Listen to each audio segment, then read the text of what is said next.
Gender equity is critical for both myself and PMC as a business. Here at PMC, we understand how much our people and clients value diversity and inclusion. We have spent a lot of time over the past few years putting policies and processes in place that support and work for everyone, regardless of gender. While we aim to celebrate women every day, International Women's Day provides us with a specific opportunity to acknowledge where we have come from and make the journey we still have to make. And making that change is a priority for me as CEO. One of the ways we've been engaging with our people across our international firm in line with this year's theme, Embrace Equity, is by asking our people to do exactly that by taking photos, embracing equity.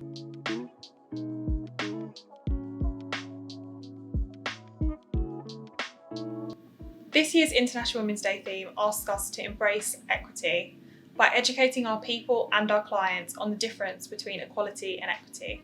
We often speak about gender equality, but we know that that's not enough anymore, not for the change that we are so passionate to see. The main difference between the two is that equality treats or gives everyone the same, whereas equity takes into account people's individual differences. Fairness is often a term that we associate with equality and equity, but fairness only works when we're all on a level playing field. However, because of where we've come from, a level playing field isn't enough. Gender equity, to me, looks like everybody being recognised for who they are and their unique challenges being catered to. And I think a good example of this is with the firm's agile working policy. I'm a working mother, and before the agile working policy, I would not have been able to see my children and work in the way that I do now. But these days, because I can work from home, I can drop my children off and I can go to work at my desk at home, and I can pick them up and I can put them to bed and I can go back to work if I need to, or I can go into the office.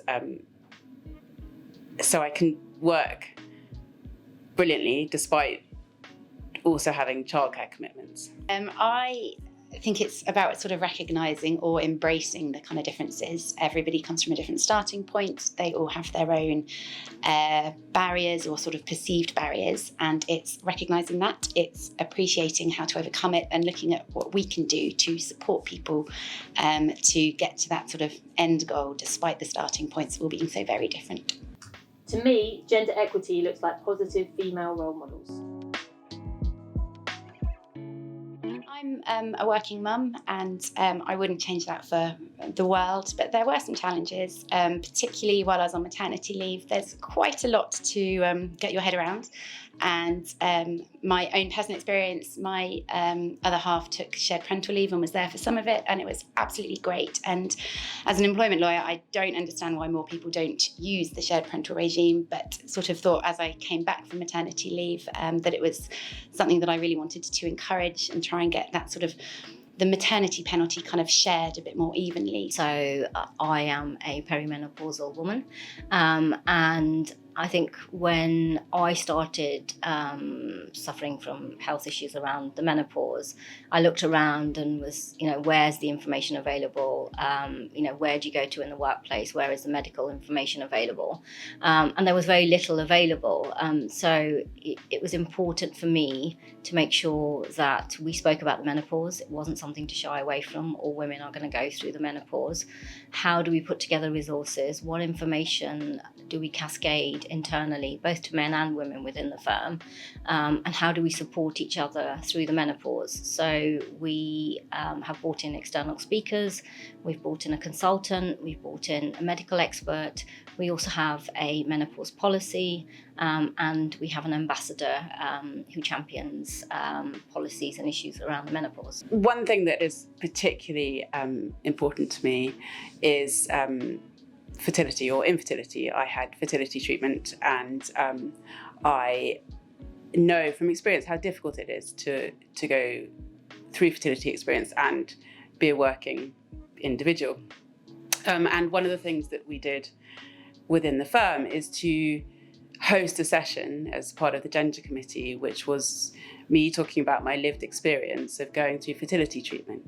And I think what this did was to highlight to people that we are a firm that understands these issues and is willing to put in place discussion and to deal with the challenges that people face when they are going through fertility issues. And I know that resonated with a lot of people. I think what I'm most proud about is how inclusive the committee is and how it embraces all genders. What's important for us is to create that inclusive environment. Not everybody who's part of the gender committee is a full-time member of the gender committee, and by that I mean people will come along to certain meetings because they have a particular topic or an objective that they want us to consider or want us to talk about.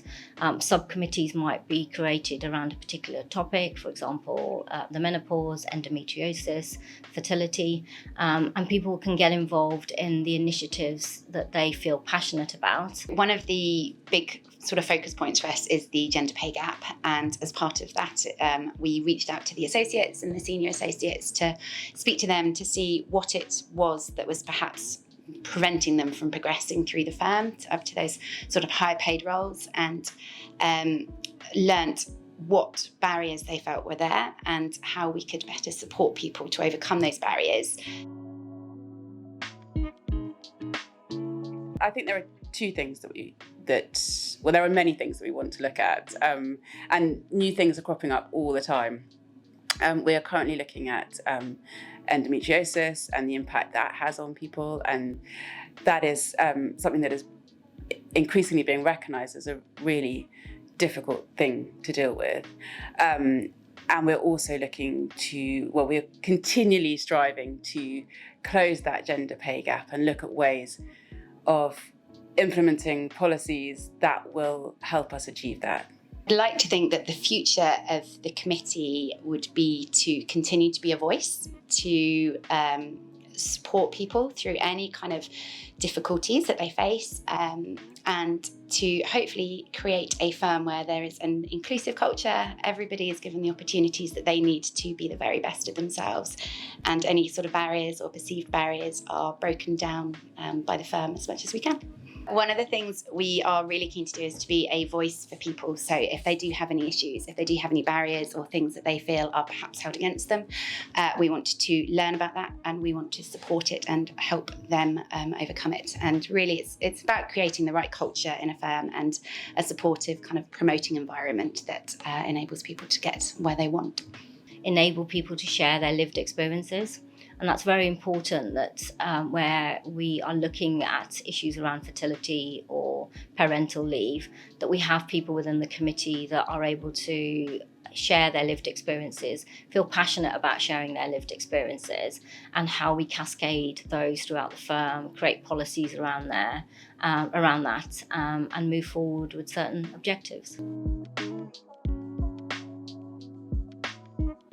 For me, equity isn't just about taking into account people's individual differences. It's about valuing them, and that's what we aim to do.